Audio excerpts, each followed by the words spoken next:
Martedì 30 agosto, Santa Faustina. È il 242esimo giorno dall'inizio dell'anno, ne mancano 123 al termine. Il sole sorge alle 6:29 e tramonta alle 19:52. La luna si leva alle 9:34 e tramonta alle 21:20.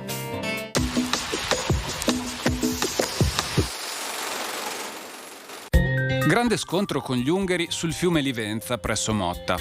Malgrado sia accorso Nicolò Barbarigo con 3 galee, 20 ganzaruoli e altre 50 barche, in un primo momento sembra che le sorti della battaglia arridano agli Ungheri. Però, per merito di Pietro Loredan e Carlo Malatesta, che trattengono e rincuorano le truppe, i nostri tornano all'assalto e sconfiggono gli avversari che vengono inseguiti fino a Porto Buffolè, con la perdita delle insegne e un gran numero di prigionieri.